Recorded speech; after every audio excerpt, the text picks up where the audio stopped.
ಜನವರಿ 28ರಿಂದ ರಾಹು ಮತ್ತು ಶುಕ್ರ ಸಂಯೋಗ ಆಗಿರುವಂಥ ಈ ಹಿನ್ನೆಲೆಯಲ್ಲಿ 8 ರಾಶಿಗಳಿಗೆ ಸಮಸ್ಯೆಯನ್ನು ಉಂಟು ಮಾಡ್ತಾನೆ ಅನ್ನೋ ಹಿನ್ನೆಲೆಯಲ್ಲಿ ನಾವು ನೋಡ್ತಾ ಇದ್ವಿ. ಮೊದಲ 4 ರಾಶಿ ಅಂತಂದರೆ ಯಾವ ರಾಶಿಗಳಿಗೆ 8 ರಾಶಿಯಲ್ಲಿ ಯಾವ 4 ರಾಶಿಗಳಿಗೆ ಕಂಟಕ ತರ್ತಾನೆ ಅನ್ನೋದನ್ನು ನೋಡಿದ್ವಿ. ಇನ್ನುಳಿದ 4 ರಾಶಿಯ ಬಗ್ಗೆ ತಿಳ್ಕೊಳ್ತೀನಿ. ಈಗ ಅದಕ್ಕೂ ಮುನ್ನ ಕಾಲರ್ಸ್ ಇದ್ದಾರೆ, ಮಾತನಾಡ್ಸ್ಕೊಂಡ್ಬಿಡೋಣ. ರಾಮನಗರದಿಂದ ಸುಮಾ ಅವರು ಕರೆ ಮಾಡಿದ್ದಾರೆ. ನಮಸ್ಕಾರ ಸುಮಾ ಅವರೇ. ನಮಸ್ತೆ ಮೇಡಮ್. ಸುಮಾ ಅವರೇ, ಯಾರ ಬಗ್ಗೆ ಕೇಳಬೇಕಾಗಿತ್ತು? ಸ್ವಲ್ಪ ಆಸ್ತಿದ್ರ ಬಗ್ಗೆ ಕೇಳಬೇಕಿತ್ತು ಮೇಡಮ್, ಪಿತ್ರಾರ್ಜಿತ ಆಸ್ತಿ ಬಗ್ಗೆ. ತಮ್ಮ ರಾಶಿ ಹೇಳಿಮಾ. ಮಂಜುಳಾ ಅಂತ ಹೇಳಿ, ಮಕರ ನಕ್ಷತ್ರ, ಸಿಂಹ ರಾಶಿ ಅಂತ ಹೇಳ್ತಾರೆ, ಅದು ಕರೆಕ್ಟ್ ಆಗಿ ಗೊತ್ತಿದೆ. ಸರಿ. ಆಸ್ತಿ ವ್ಯಾಜ್ಯದ ಬಗ್ಗೆ ತಮ್ಮ ಪ್ರಶ್ನೆ ಇದೆ. ನಮಸ್ಕಾರ ಸುಮಾ ಅವರೇ. ನಮಸ್ಕಾರ. ನಿಮ್ಮ ರಾಶಿಗೆ ನಾನು ಈಗಷ್ಟೇ ಹೇಳ್ತಾ ಇದ್ದೆ, ಭಾಗ್ಯ ನೀವು ಕೇಳ್ತಾ ಇದ್ದೀರಾ ಪಿತ್ರಾರ್ಜಿತ ಆಸ್ತಿಯ ವಿಚಾರವಾಗಿ. ಇದರ ಬಗ್ಗೆ ಹೆಚ್ಚಿನ ಅನುಕೂಲ ಉಂಟಾಗ್ತಕ್ಕಂಥದ್ದು ಯಾರಿಂದರೆ ಭಾಗ್ಯಾಧಿಪತಿಯಿಂದಲೇ. ನಿಮ್ಮ ರಾಶಿಗೆ ಭಾಗ್ಯಾಧಿಪತಿ ಯಾರು?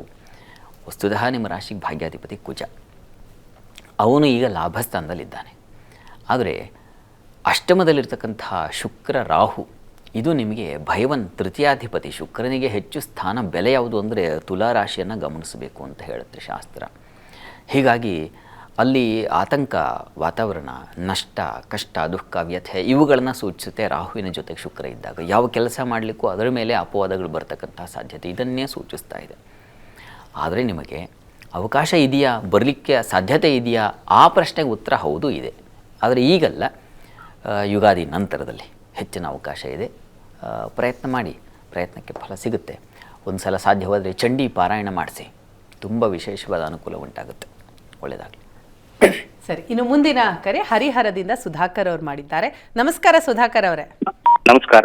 ಯಾರ ಬಗ್ಗೆ ಕೇಳಬೇಕಾಗಿತ್ತು? ನನ್ನ ಮಗನ ಬಗ್ಗೆ ಕೇಳಬೇಕಾಗಿತ್ತು. ಮಗನ ಬಗ್ಗೆ ಕೇಳಬೇಕಿತ್ತು. ರಾಶಿ ಹೇಳ್ತೀರಾ? ಜ್ಯೇಷ್ಠ ನಕ್ಷತ್ರ, ವೃಶ್ಚಿಕ ರಾಶಿ, 11-15-11-23 ಸಾಯಂಕಾಲ 4 ವೃಶ್ಚಿಕ ರಾಶಿ. ಮಗನ ಬಗ್ಗೆ ಏನ್ ಕೇಳಬೇಕಾಗಿತ್ತು ಸರ್? ಲಗ್ನ ಎಲ್ಲ ಕನ್ಯೆ ಎಲ್ಲ ಆಗ್ತಾ ಇಲ್ಲ ಅವ್ನಿಗೆ.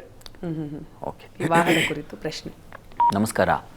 ನಮಸ್ಕಾರ ಗುರುಗಳೇ. ವಿವಾಹದ ಬಗ್ಗೆ ಪ್ರಶ್ನೆ ಅಲ್ವಾ? ಆಗ್ತಾ ಇಲ್ಲ ಅಂತ ನೋಡಿ. ಈ ವೃಶ್ಚಿಕ ರಾಶಿಯನ್ನು ಗಮನದಲ್ಲಿಟ್ಟುಕೊಂಡು ನೋಡಿದಾಗ ಈ ರಾಶಿಗೆ ಈಗ ಬಲ ಇದೆ. ಹೀಗಾಗಿ ಪ್ರಯತ್ನ ಮಾಡಿದ್ರೆ ಪ್ರಯತ್ನಕ್ಕೆ ಫಲ ಸಿಗುತ್ತೆ. ನನಗನ್ಸುತ್ತೆ ಬಹುಶಃ ಆಗಸ್ಟ್ ವೇಳೆಗೆ ಹೆಚ್ಚಿನ ಅವಕಾಶ ಇದೆ. ಅಷ್ಟರಲ್ಲಿ ಆಗೋ ಸಾಧ್ಯತೆ ಹೆಚ್ಚಾಗಿದೆ. ಹೀಗಾಗಿ ಆತಂಕ ಬೇಡ, ಉಂಟಾಗುತ್ತೆ, ಯೋಚನೆ ಮಾಡಬೇಡಿ. ಒಳ್ಳೆಯದಾಗಲಿ. ಇನ್ನು ಆನೇಕಲ್ನಿಂದ ಶ್ರುತಿ ಅವರು ಕರೆ ಮಾಡಿದ್ದಾರೆ. ನಮಸ್ಕಾರ ಶ್ರುತಿ ಅವರೇ. ನಮಸ್ತೆ ಮೇಡಮ್. ಶ್ರುತಿ ಅವರೇ, ಯಾರ ಬಗ್ಗೆ ಕೇಳಬೇಕಾಗಿತ್ತು? ಮೇಡಮ್, ನಾನು ನಮ್ಮ ಹಸ್ಬೆಂಡ್ ಬಗ್ಗೆ ಕೇಳಬೇಕಿತ್ತು. ಸರಿ, ಅವರ ರಾಶಿ ಹೇಳಿಮಾ. ಮೇಷ ರಾಶಿ. ಏನ್ ಪ್ರಶ್ನೆ? ಹಲೋ. ಹಾ ಹೇಳಿ ಶ್ರುತಿ ಅವರೇ, ತಮ್ಮ ಗಂಡನ ಬಗ್ಗೆ ಏನ್ ಕೇಳಬೇಕಾಗಿತ್ತು? ಅಂದ್ರೆ ಮೇಡಮ್, ಅವರು ಏನೇ ದುಡಿದ್ರು ಏನು ಕೈಗೆ ಹತ್ತುತ್ತಿಲ್ಲ. ಬರೀ ಸಾಲ ತರ ಎಲ್ಲ ತೊಂದ್ರೆ ಆಗ್ತಿದೆ. ಅದಕ್ಕೋಸ್ಕರನೇ. ಆಮೇಲೆ ಅಪ್ಪ ಮನೆಯಿಂದ ಒಂದ್ ಸ್ವಲ್ಪ ಏನಾದ್ರು ಹೆಲ್ಪ್ ಮಾಡ್ತೀನಿ ಅಂತ ಹೇಳಿದ್ರು, ಬಟ್ ಅದೇನು ಆಗ್ತಾನೆ ಇಲ್ಲ. ಯಾವ್ದು ಏನು ತೊಂದ್ರೆನೆ ಆಗ್ತಿದೆ, ಎಲ್ಲದ್ರಲ್ಲೂ ಅಡ್ಡ ಆಗ್ತಿದೆ. ಏನೇ ಇದು ಆಗ್ತಾ ಇಲ್ಲ, ಕೈ ಹಿಡಿತಿಲ್ಲ. ಸರಿ ಶ್ರುತಿ ಅವರೇ, ಮಾತಾಡ್ತಾರೆ ಶಾಸ್ತ್ರಿಗಳು. ಶ್ರುತಿ ಅವರೇ ನಮಸ್ಕಾರ. ನಮಸ್ತೆ ಸರ್. ನಮಸ್ಕಾರ. ನಿಮ್ಮ ಪ್ರಶ್ನೆ ಕೇಳಿಸ್ಕೊಂಡೆ. ಈಗಷ್ಟೇ ಹೇಳ್ತಾ ಇದ್ನಲ್ಲ, ಮೇಷರಾಶಿಗೆ ಧನಾಧಿಪತಿ ಅವನು, ಹಣದ ಅಧಿಪತಿ ಶುಕ್ರ ವ್ಯಯದಲ್ಲಿದ್ದಾಗ ಹೆಚ್ಚು ಖರ್ಚೇ ಉಂಟಾಗುತ್ತೆ. ಅತಿಯಾದ ಇನ್ವೆಸ್ಟ್ಮೆಂಟ್ ಜಾಸ್ತಿ ಆಗ್ತಾ ಹೋಗುತ್ತೆ. ಮನೆಗೆ ಅದು ಬೇಕು, ಇದು ಬೇಕು, ಮತ್ತೊಂದು ತಗೊಳ್ಳೋದೇ ಆಗುತ್ತೆ. ಆದರೆ ಆದಾಯ ಇಲ್ಲ. ಹಾಗಾಗ್ಬಿಡೋ ಸಾಧ್ಯತೆ ಹೆಚ್ಚಾಗಿದೆ. ಮೇವರೆಗೆ ಈ ಥರದೊಂದು ಸಂಕಟ ಇದೆ. ಆಮೇಲೆ ಸ್ವಲ್ಪ ಅನುಕೂಲ ಆಗ್ತಾ ಹೋಗುತ್ತೆ. ಶುಕ್ರ ನಿಜವಾಗಿ ಅವರಿಗೆ ಧನಸ್ಥಾನಕ್ಕೆ ಬರಬೇಕು. ಹೀಗಾಗಿ ಯುಗಾದಿ ಕಳೆದ ನಂತರದಲ್ಲಿ ಹೆಚ್ಚಿನ ಅವಕಾಶ ಉಂಟಾಗುತ್ತೆ. ಹೆಚ್ಚಿನ ಸೌಖ್ಯಗಳು, ಸಮಾಧಾನ, ಸಮೃದ್ಧಿ, ಮಾಡಿದಂಥ ಕೆಲಸಕ್ಕೆ ಸರಿಯಾದ ಒಂದು ಆದಾಯ, ಇವುಗಳೆಲ್ಲ ಬರ್ತಾ ಹೋಗುತ್ತೆ ಯುಗಾದಿ ನಂತರ. ಹೀಗಾಗಿ ಯುಗಾದಿ ನಂತರವಲ್ಲ, ಮೇ ನಂತರದಲ್ಲಿ. ಹೀಗಾಗಿ ಅಲ್ಲಿಯವರೆಗೆ ಸ್ವಲ್ಪ ತಾಳ್ಮೆ ಬೇಕು. ಹತ್ತಿರದಲ್ಲಿ ಯಾವುದಾದ್ರು ಮಹಾಲಕ್ಷ್ಮಿ ಸನ್ನಿಧಾನ ಇದ್ದರೆ, ಲಕ್ಷ್ಮೀ ಸನ್ನಿಧಾನ ಇದ್ದರೆ, ಮಹಾಲಕ್ಷ್ಮಿಗೆ ಸ್ವಲ್ಪ ಉದ್ದು ಹಾಗೂ ಅವರೇ ಈ ಧಾನ್ಯಗಳನ್ನು ಅವರು ಪ್ರತಿ ಶುಕ್ರವಾರ ಕೊಟ್ಟು ಬರಲಿ. 16 ಶುಕ್ರವಾರ ಇದನ್ನು ಮಾಡಿದ್ರೆ ಅಷ್ಟರಲ್ಲಿ ಒಂದು ದಾರಿ ಸಿಗುತ್ತೆ. ಇವರೇ ಆತಂಕ ಮಾಡ್ಕೋಬೇಡಿ, ಸರಿ ಹೋಗುತ್ತೆ ಮೇ ನಂತರದಲ್ಲಿ. ಒಳ್ಳೆಯದಾಗಲಿ. ಇನ್ನು ಶಿವಮೊಗ್ಗದಿಂದ ಮಂಜುನಾಥ್ ಅವರು ಕರೆ ಮಾಡಿದ್ದಾರೆ. ನಮಸ್ಕಾರ ಮಂಜುನಾಥ್ ಅವರೇ. ನಮಸ್ಕಾರ ಮೇಡಮ್. ಯಾರ ಬಗ್ಗೆ ಕೇಳಬೇಕಾಗಿತ್ತು? ನನ್ನ ಬಗ್ಗೆನೇ ಮೇಡಮ್. ತಮ್ಮ ರಾಶಿ ಹೇಳಿ ಸರ್. ಸಿಂಹ ರಾಶಿ ಮೇಡಮ್. ಸಿಂಹ ರಾಶಿ. ಸರಿ, ತಮ್ಮ ಬಗ್ಗೆ ಏನ್ ಪ್ರಶ್ನೆ? ನಮ್ಮ ಮನೆಯವರು ಬಿಟ್ಟು ಈಗ ಮುಂದಿನ ತಿಂಗಳು ಮಾರ್ಚ್ 1 ವರ್ಷ ಆಯ್ತು ಮೇಡಮ್. ಹಾಗಾಗಿ ಅವ್ರು ಇನ್ನೂ ಬಂದಿಲ್ಲ. ಹ್ಮ್ ಬರ್ತಾರೋ ಇಲ್ಲೋ ಅನ್ನೋ ಸ್ವಲ್ಪ ಸರಿ ತಿಳ್ಕೊಬೇಕಾಯ್ತು ಮೇಡಮ್. ಸರಿ ಸರಿ ಶಾಸ್ತ್ರಿಗಳು ನಮಸ್ಕಾರ ಮಾತಾಡ್ತಾರೆ. ಮಂಜುನಾಥ್ ಅವರೇ. ನಮಸ್ಕಾರ. ನಮಸ್ಕಾರ ನಮಸ್ಕಾರ ನಮಸ್ಕಾರ.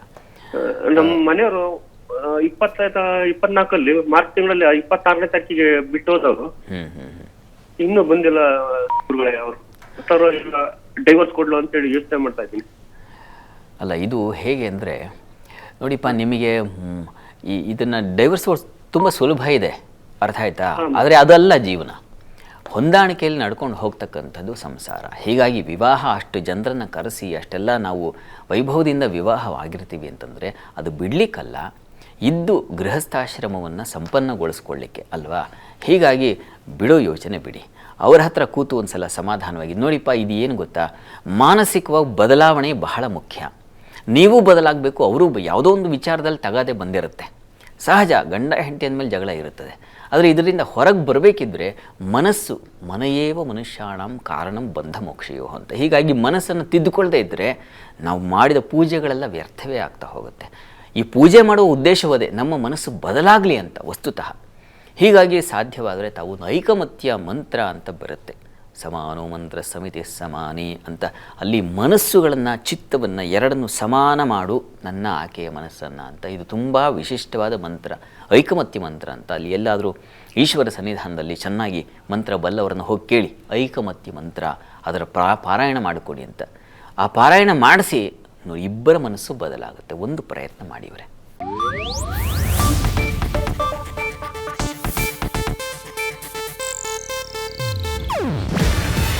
ಇದು ಏಷ್ಯಾನೆಟ್ ನ್ಯೂಸ್ ನೆಟ್ವರ್ಕ್ ಪ್ರಸ್ತುತಿ. ನೀವು ನೋಡ್ತಿದ್ದೀರಾ ಏಷ್ಯಾನೆಟ್ ಸುವರ್ಣ ನ್ಯೂಸ್.